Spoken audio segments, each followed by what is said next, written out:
Vous venez de lancer une nouvelle campagne publicitaire sur un nouveau funnel, que ce soit pour un de vos produits ou pour un des produits ou services d'un de vos clients.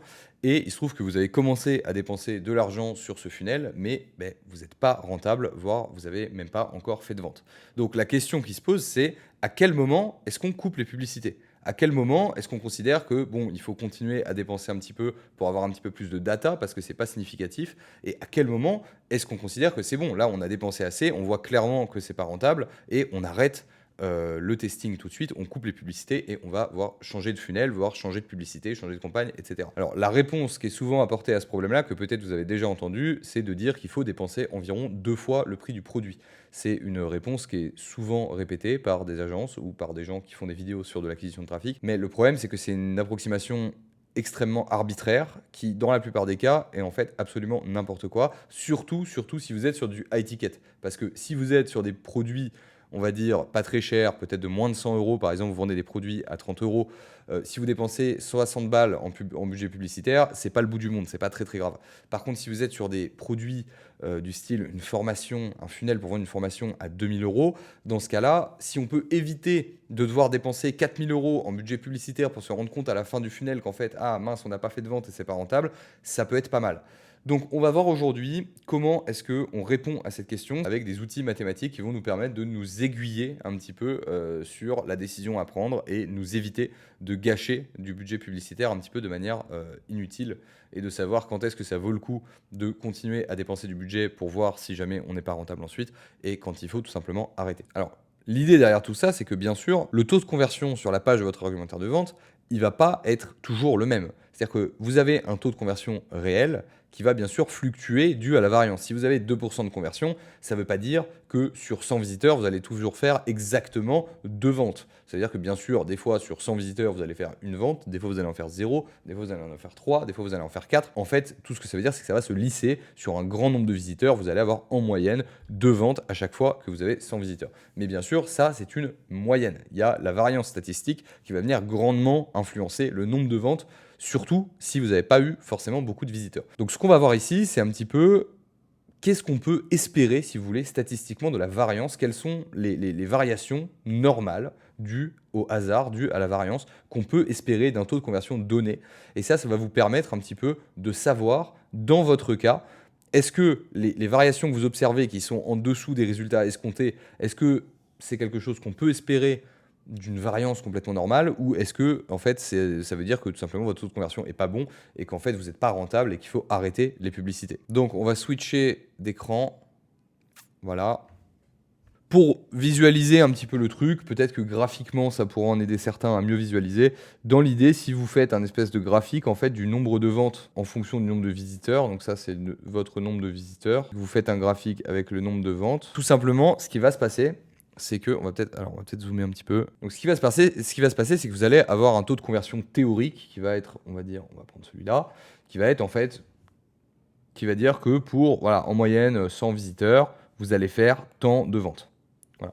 Mais le problème, c'est que encore une fois, il va y avoir des fluctuations dans ce taux de conversion. C'est-à-dire qu'en réalité, ce qui va se passer, c'est que très souvent, votre taux de conversion réel à l'instant T, il va complètement varier. Et il va varier plus ou moins autour de cette courbe en réduisant au fur et à mesure du temps. C'est-à-dire que plus vous allez avoir de visiteurs et plus l'intervalle de confiance va réduire. C'est-à-dire qu'au début, vous allez avoir cet intervalle de confiance qui va être large et qui, au fur et à mesure que vous allez avoir de plus en plus de visiteurs, va se réduire. Et ça, c'est un petit peu ce que vous pouvez attendre de la variance. On va dire que 95% du temps, là, graphiquement, on va se trouver dans ces deux lignes qui délimitent un petit peu ce qu'on peut attendre de la variance. Donc bien sûr, ça peut varier aussi dans l'autre sens. Vous pouvez être plutôt en dessous et puis passer un petit peu au-dessus, et puis etc. Mais globalement, la plupart du temps, dans 95% des cas, vous allez être dans cet intervalle-là.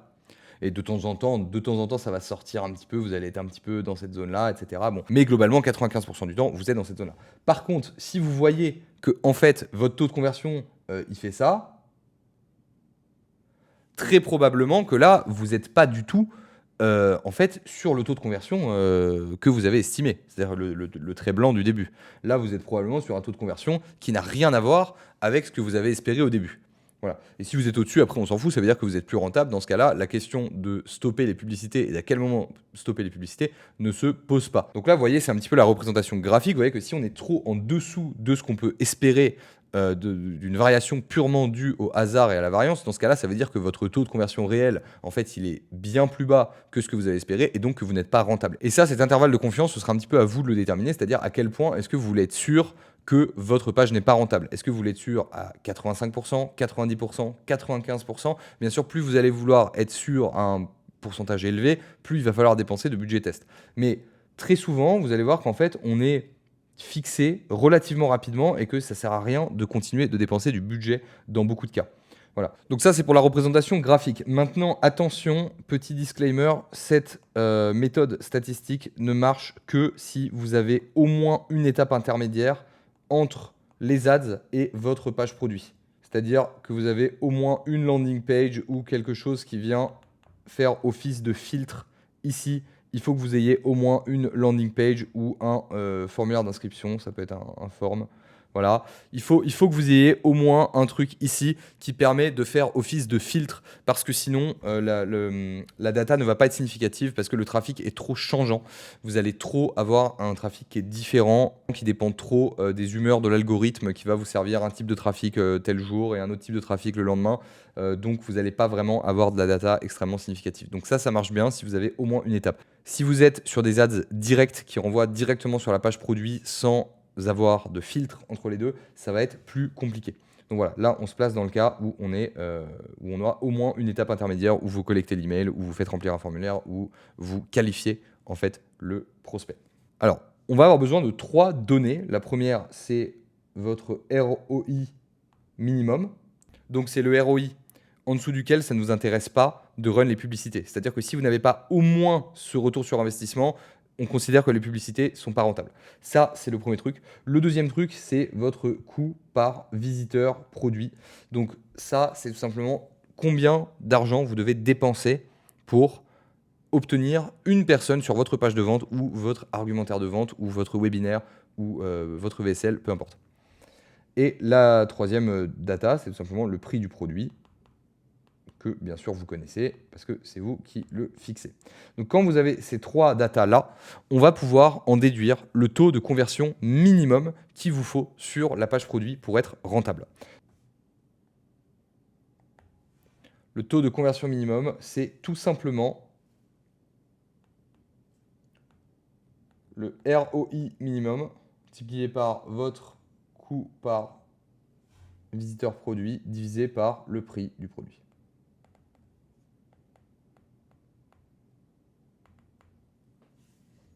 Voilà. Je vais dézoomer rapidement.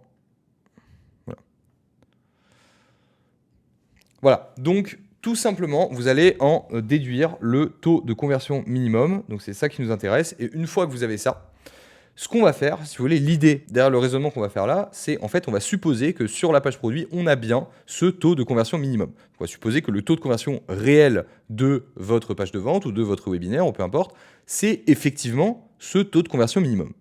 Et ensuite, on va regarder, en supposant ça, ce qu'on peut attendre comme variation de la part du hasard. C'est-à-dire qu'avec de la variance pure, qu'est-ce qu'on peut obtenir strictement dû au hasard? Et on va tout simplement comparer les variations qu'on peut obtenir avec le hasard avec les résultats que vous avez concrètement. Et on va voir, est-ce que c'est probable que ce soit lié au hasard ou est-ce que non, là, les résultats sont clairement trop mauvais pour être attribués au hasard. Donc encore une fois, est-ce qu'en fait, on est dans le cas d'une des 2 lignes rouges là, de la ligne rouge du bas, où en fait on est un petit peu en dessous des résultats, mais c'est tout à fait normal dans ce qu'on peut attendre du hasard, ou est-ce qu'on est dans le cas de la ligne bleue, où en fait, voilà, là c'est clairement pas lié au hasard, on a clairement un taux de conversion qui est mauvais. Voilà. Donc c'est cette idée-là. Alors, vous calculez ça, du coup, bien sûr, dans votre ROI minimum, vous tenez en compte du coût de votre produit si vous êtes sur des produits physiques. Si vous êtes sur de l'infoproduit, a priori, il n'y a pas de coût spécialement. Mais si vous en avez, vous avez peut-être des coûts closer, etc. Bien sûr, vous les déduisez pour ensuite déduire votre ROI, le ROI minimum que vous souhaitez. Pour le coût par visiteur produit, vous allez du coup le connaître très rapidement parce que c'est une variable qui est relativement stable. Ça peut être par exemple votre coût par lead si vous êtes sur un funnel d'infoproduit classique ou votre coût par attendees par exemple si vous êtes sur un webinaire. Donc à ce moment-là, vous prenez votre coût par lead et bien sûr, vous le divisez par le taux d'attendance que vous avez au webinaire. Et là, ça vous donne en gros le coût par personne qui va au webinaire.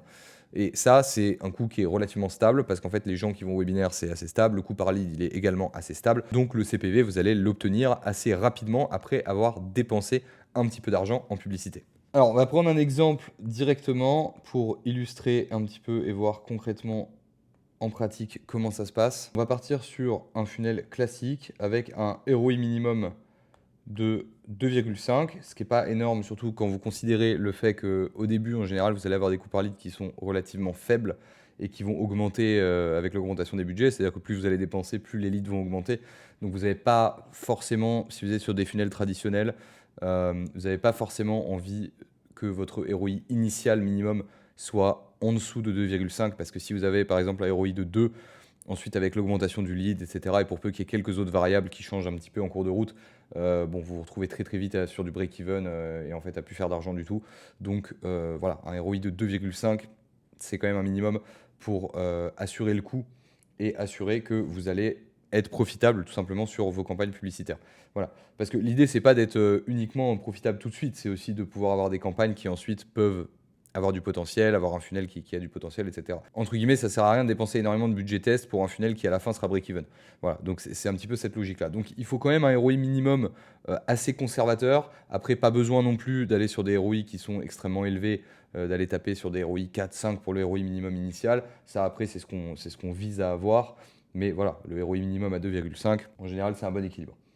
Voilà. Donc pour le coût par visiteur produit, on va prendre un coût par lead, du coup là tout simplement, puisqu'on est sur un funnel classique. Donc on va être sur un funnel landing page qui renvoie tout de suite sur l'argumentaire de vente, à savoir une page de vente ou VSL. Donc on va prendre un lead à 6 euros, par exemple un lead YouTube. En général, ça peut être un petit peu en dessous ou un petit peu au-dessus en fonction de la thématique.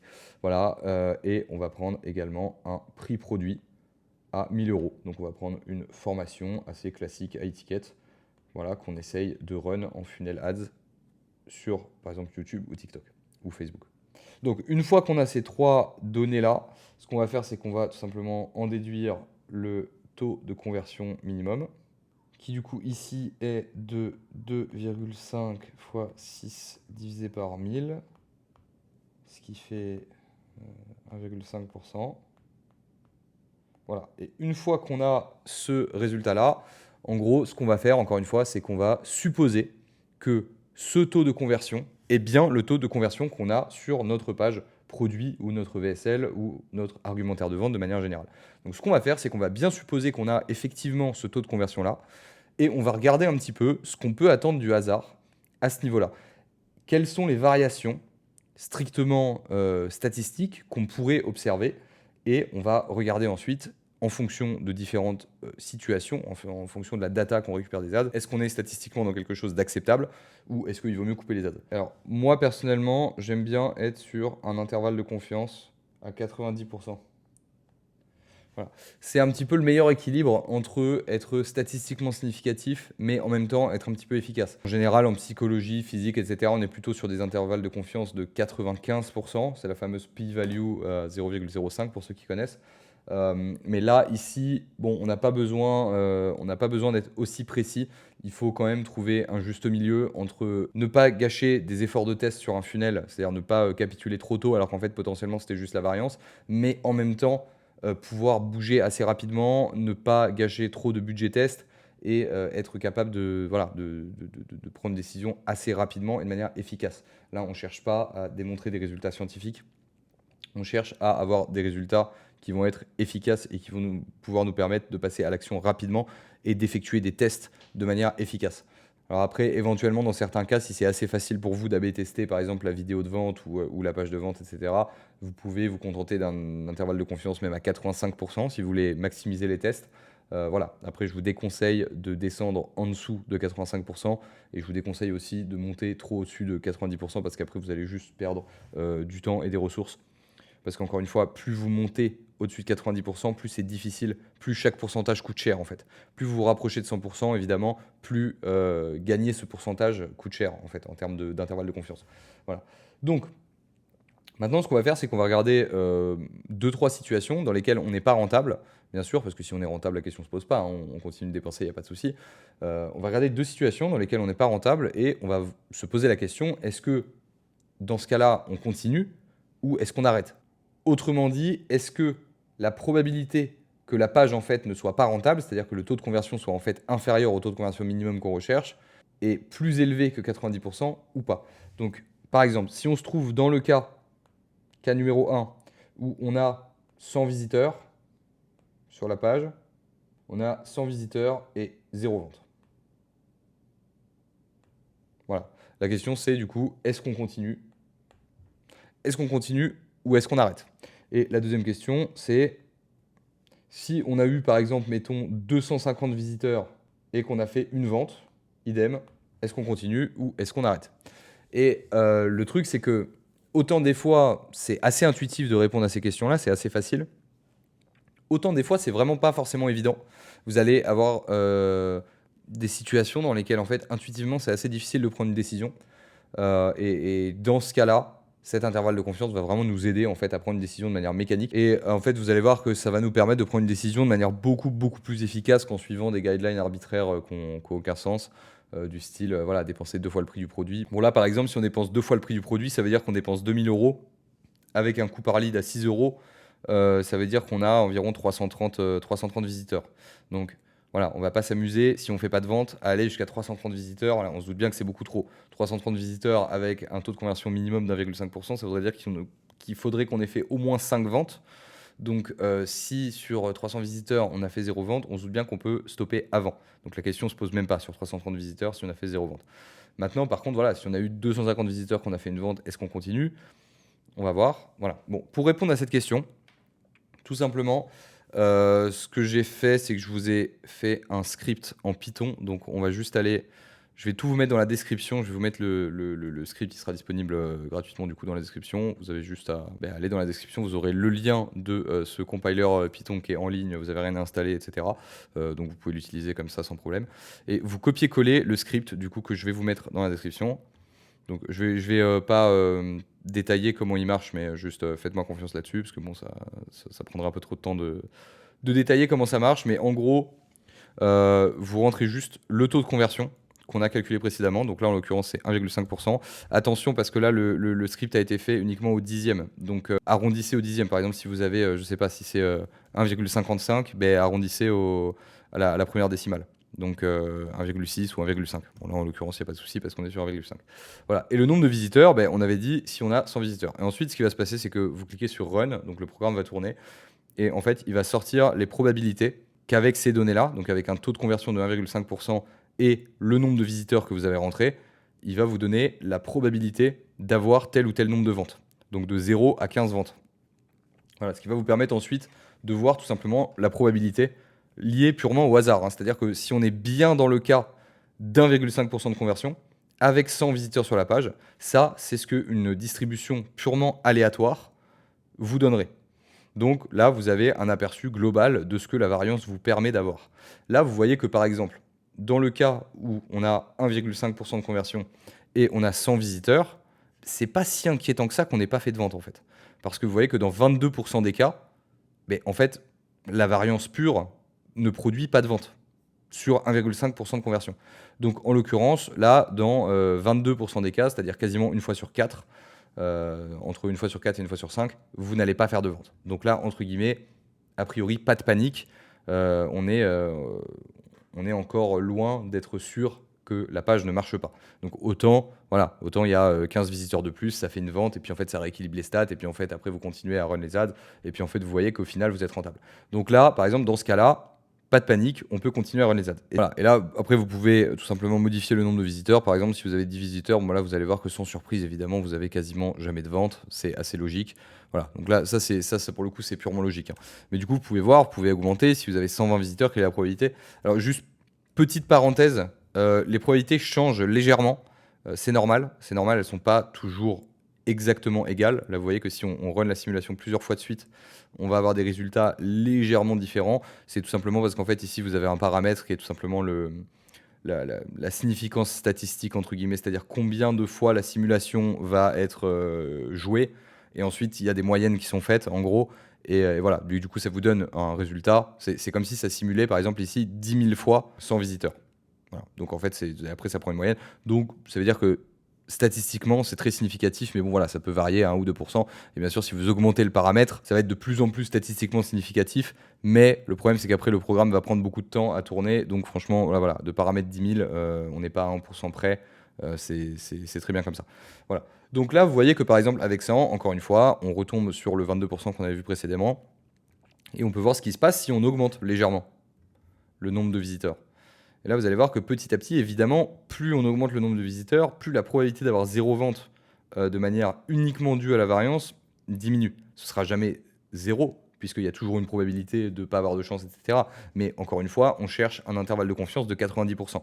Donc une fois que la probabilité de 0 arrive à 10% ou moins, là, on sait qu'on peut cut les ads. Donc là, typiquement, vous pouvez augmenter. C'est rare, on va voir 140. Et en fait, vous pouvez trouver un petit peu le nombre à partir duquel vous souhaitez arrêter. Voilà, donc déjà là, on s'en rapproche dangereusement. Donc en fait, à partir de 140 visiteurs, on peut considérer qu'on arrête de faire tourner les ads. À peu près, hein. Encore une fois, on n'est pas tellement à 1% près. Si vous voulez la run jusqu'à 150, c'est possible aussi.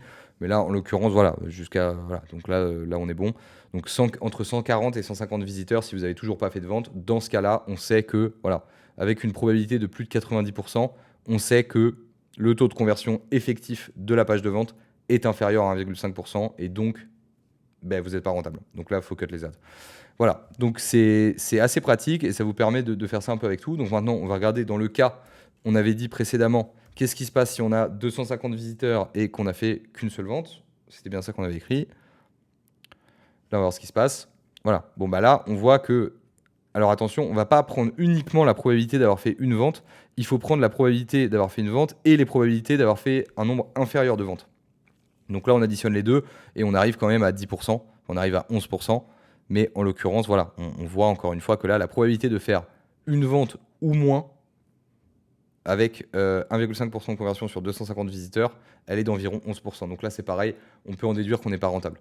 Et pourtant, en termes de budget, en soi, 250 visiteurs avec un lead à 6 euros, ça coûte 1500, ça fait 1500 euros. Il y a une vente qui est rentrée, donc ça a fait rentrer 1000 euros. En soi, il n'y a que 500 euros de déficit, donc on pourrait se dire, voilà, bon, peut-être que c'est pas significatif, etc. Mais en fait, en soi, si, là, c'est clairement significatif à 90% quasiment, donc 89 ici. À 89%, vous savez que voilà, le truc n'est pas rentable, donc là, typiquement, vous pouvez cut les ads sans trop de regrets, quoi. Et voilà. Et après, vous pouvez changer, hein, c'est-à-dire que si par exemple vous avez un webinaire et que au webinaire sur les attendees, vous voulez un taux de conversion de 5%, ce qui n'est pas énorme, hein, sur un webinaire, parce qu'en fait, il faut bien compter que vous avez les coûts par lead, mais après, vous avez les gens qui viennent au webinaire, et en général, vous avez environ que 30% des gens qui viennent au webinaire, donc déjà, vous multipliez les coûts par un peu plus de 3. Donc en fait, après, avoir un taux de conversion de 5% sur un webinaire, c'est pas énorme.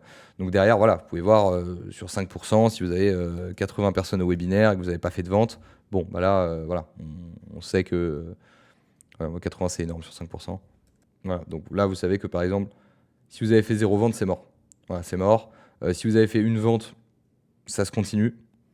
Et après, voilà, si vous avez fait 70 et que vous avez fait qu'une vente, ça commence à être chaud. Voilà, bon, bah, typiquement.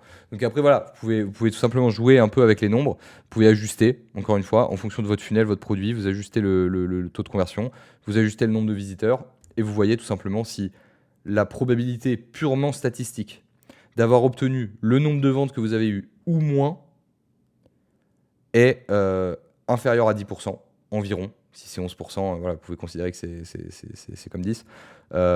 Si c'est environ 10%, dans ce cas-là, vous pouvez considérer que voilà, statistiquement, c'est bon. On considère que le funnel n'est pas rentable et on passe à autre chose. Encore une fois, ça veut dire qu'une fois sur 10, vous allez kill un funnel ou faire des tests sur un funnel qui en fait aurait été rentable. Mais encore une fois, il y a un moment, on cherche de l'efficacité. Parce qu'en fait, si vous voulez, on peut faire le test ici tout de suite. Si on reprend notre 1,5% de taux de conversion, on avait vu qu'à 150 sur 0, on est voilà, à 10%. Mais vous allez voir qu'en fait, donc là, si ensuite on veut aller chercher, donc là, pour 150 visiteurs, on est sûr à 90% qu'on n'est pas rentable. Mais maintenant, si on veut aller chercher au-delà de 95%, vous allez voir que ça va coûter très très cher. Parce que là, si on va chercher 200 visiteurs, donc on va chercher 50 visiteurs de plus, voilà, on est à peine à 5%. Donc ça veut dire qu'il faut repayer 50 visiteurs, alors qu'avant, vous avez vu que pour passer de 22% à 10%, donc gagner 12%, ça nous coûtait le même nombre de visiteurs. C'est-à-dire que pour passer de 100 à 150, si on augmente incrémentalement de 50 visiteurs, voilà, on passait de 22% à 10%. Donc on gagnait 12% de certitude, d'intervalle de confiance. Et là, pour en gagner 2 fois et demi moins, il faut remettre la même chose. Donc ça veut dire que ça coûte plus de 2 fois plus cher. Donc plus vous augmentez, plus vous voulez être sûr, plus vous continuez à laisser tourner, plus le budget test revient cher. Donc voilà, c'est pour ça que franchement, là, les 50 derniers visiteurs pour gagner 5%, ils sont vraiment pas nécessaires. Là, en l'occurrence, 50 visiteurs sur 6, ça fait 300 euros. Et c'est 300 balles que vous pouvez mettre sur un test suivant. Voilà, donc on a à peu près fait le tour. N'hésitez pas donc à utiliser ce script-là si vous avez besoin pour des produits à étiquette, etc., où c'est important d'optimiser le budget test. Tout sera mis en description, donc vous aurez le lien du compiler Python en ligne avec le script que vous n'avez plus qu'à copier-coller et vous changez les paramètres ici. Voilà, et si vous avez des questions, n'hésitez pas à les poser en commentaire, j'y répondrai. Et sur ce, je vous dis à très bientôt.